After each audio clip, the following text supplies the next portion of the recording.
आता वर फोडणी टाकायचं आणि तर वांग आपलं छान असं तयार झालंय. आणि इथं भात आणि इथं आहे हे लोणचं.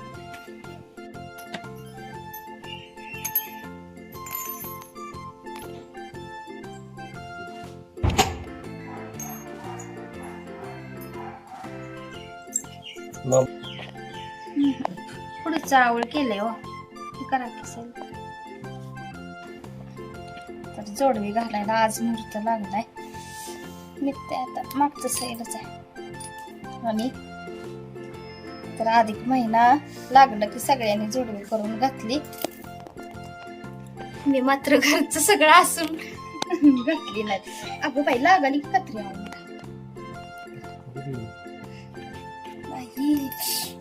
लागलं की मोठी तिला. तर पहिली डिझाईन जी होती ना तर तीच डिझाईन. बरं आता कट कर.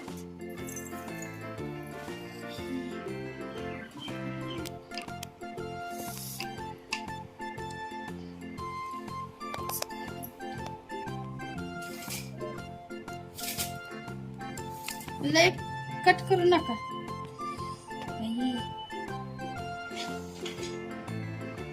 बोट माझी लहान आहे तर जोडवी मोठी आहेत ना, कट करावी कायमच लागते. महिना संपला आता मी घालायला लागली जोडवी.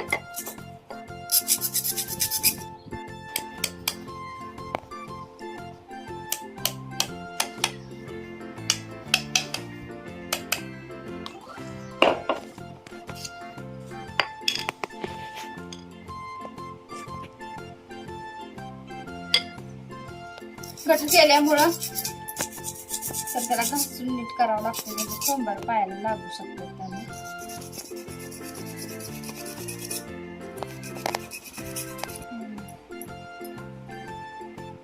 आणि पाठीमागचं कट करू नव्हते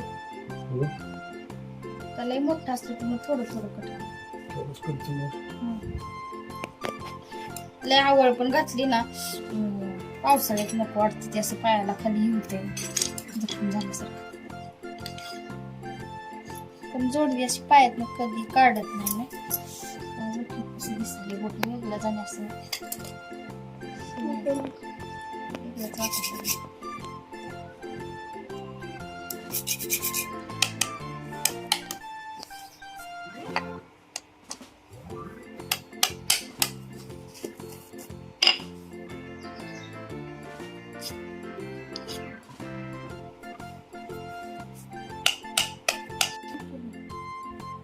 मला वाटतं ही तरी पण ही करावं लागते काय. जुन्या जी डिझाईन आहे तीच डिझाईन आहे आताची सुद्धा. रवी माठाची आहे बघा, ही जुना आहे तर चोख चांदी असल्यामुळे एकदम पांढर शुभ्र दिसते. आणि झीज बघा किती झाली आहे, पूर्ण ती डिझाईन जी आहे सगळी झिजून गेली.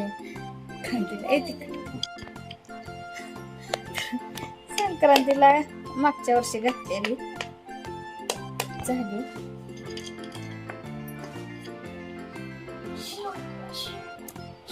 जोडवी घालताना पहिल्यांदा उजव्या पायात घालायला, म्हणून उजव्या पायात अगोदर घातले. पाठीमागची काही सैलच आहेत निघते.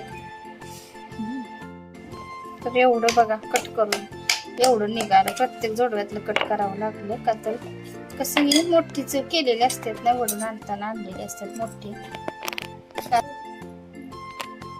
आणि आता कुठं हातानं ठोकून कोण करते, मशीनीतच आणते.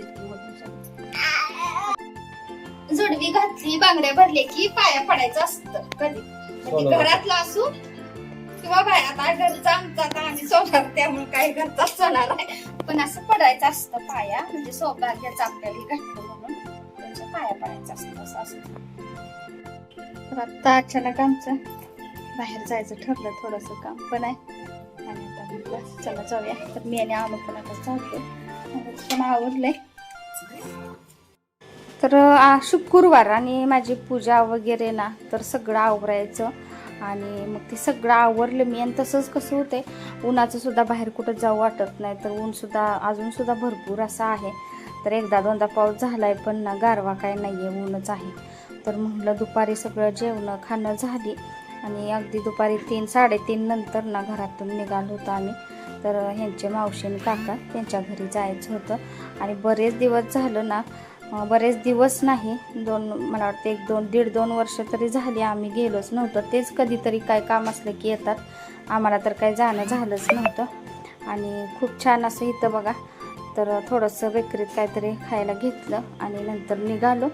आणि अगोदर इथं ओळायचं आहे का काय लक्षात येणं झालं होतं, तर बरेच दिवस झालं आलो नाही, त्यामुळे लक्षात आलं नाही. पुढं लक्षात आलं की इथं नाही आहे, पुढं आहे म्हणून लगेच मग तिथून पुढं आलो परत. तर ना रानातली वस्ती असल्यामुळं की नाही एकदम शांतता आणि खूप छान असं वातावरण तिथलं आहे, झाडं वगैरे, तर छान वाटतं. आणि अनुला पण तिथं गेल्यानंतर करमायला लागलं होतं आणि खूप आग्रह त्यांचा. खरं तर लगेच थोडा वेळ थांबून निघणार होतो, पण नंतर पुढे त्यांनी जेवण वगैरे करूनच जावा म्हणून लागले म्हणायला. मग थांबलो, परत मग जेवण वगैरे करून आलो. तर पुढं तुम्हाला बघायला मिळेलच.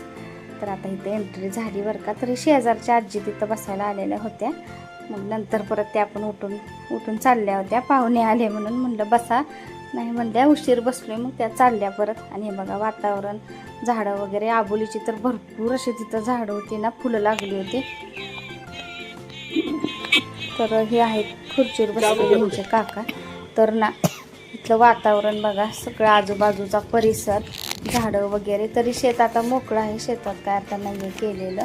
आणि चिंचेचं झाड आहे, ह्याला सुद्धा चिंचा भरपूर असतात, पण आता मात्र सीझन नाही आहे, संपला ते म्हणजे चिंच, त्यामुळे काय सुद्धा नव्हत्या. आणि ह्या झाडाची सावली खूप असते बरं का. इथंच खाली खोटबीट कायम असते, पण आता ह्यावेळेला नव्हतं. सगळं त्यांनी वरती कट्ट्यावर सगळं खोट वगैरे घेतले लागले फुलं. तर आता त्या काकांना जरा खाली उतरून त्रास होतोय नाही गुत्तायला वगैरे, त्यामुळे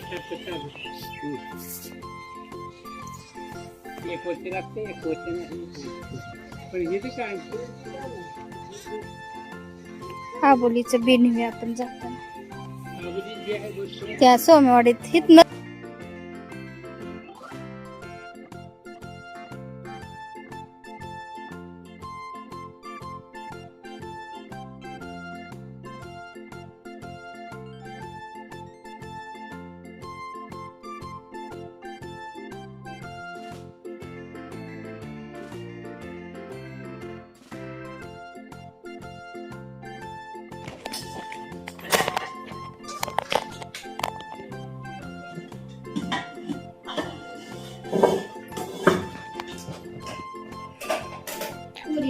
आता मला म्हणते लवकर ये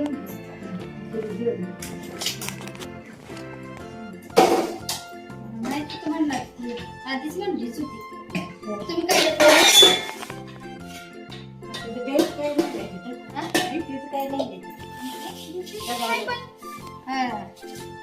दरवाजे ही होय की आतल्यात हाय सगळं, त्यामुळे काय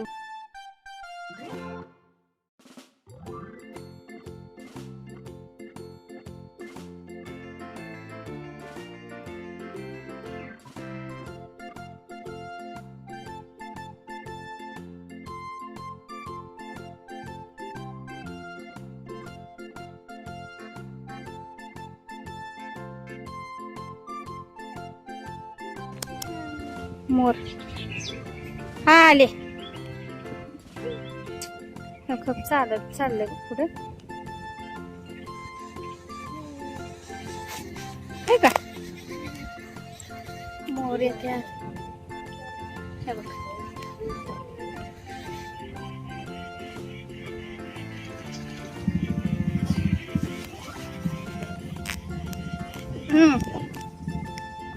काय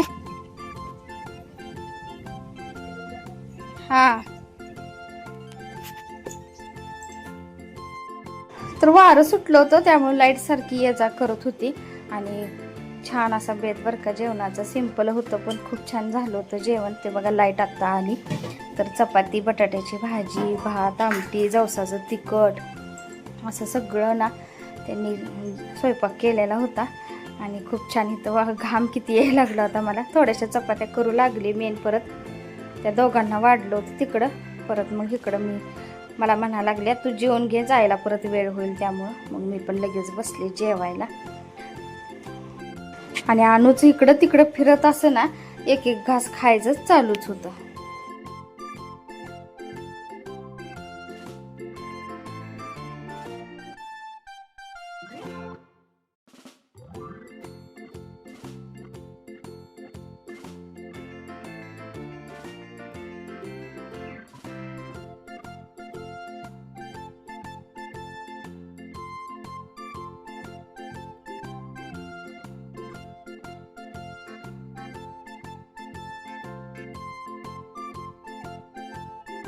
तर जेवण करून ना तिथनं परत त्यांनी ओटी वगैरे भरली माझी आणि निघालो.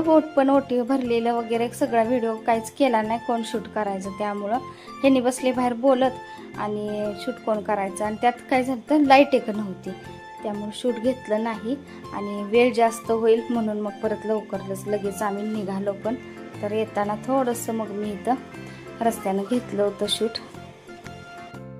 आणि स्वयंपाक तर तनू करतेच, त्यामुळं फोन करून मुलींना सांगितलंच होतं, म्हणजे आम्ही तिथं जेवणार आहे म्हणल्यावर की तुम्ही जेवून घ्या म्हणून. त्यामुळे पोरी वगैरे ना जेवून बसल्या होत्या. तर जेवण वगैरे तिथं झालं आमचं आणि जेवण नको म्हणतो ते पण ते काय ऐकणातच थोडस मी करू लागले तरी. आणि स्वयंपाक करून जेवण केलं आणि आलो. आणि मेन म्हणजे काय झालं, लाईटच गेली होती. लाईट अगदी थोडीशी आली सारखी लाईट, आणि येताना सुद्धा काही व्हिडिओ शूट झालाच नाही. त्यांनी बाहेर गप्पा मारत बसले, त्यांनी ओटी वगैरे भरली माझी, पण ना शूट काय कोण करायचं. आणि त्यात लाईट नव्हती आणि किती करून करायचे, फक्त आठवला निघलं होतं. आणि आलो आत्ताच लाईट गेली नसल्या, लाईट नसल्यामुळे म्हणजे काय केलं नाही शूट. यायला पण वेळ झाला तरी आम्हाला. तर बरेच दिवस झालं ना आम्ही गेलो पण नव्हतो, म्हणलं जाऊन येऊया. आणि तर व्हिडिओ कसा वाटला नक्की सांगा. सबस्क्राईब करायला विसरू नका. धन्यवाद. धन्यवाद.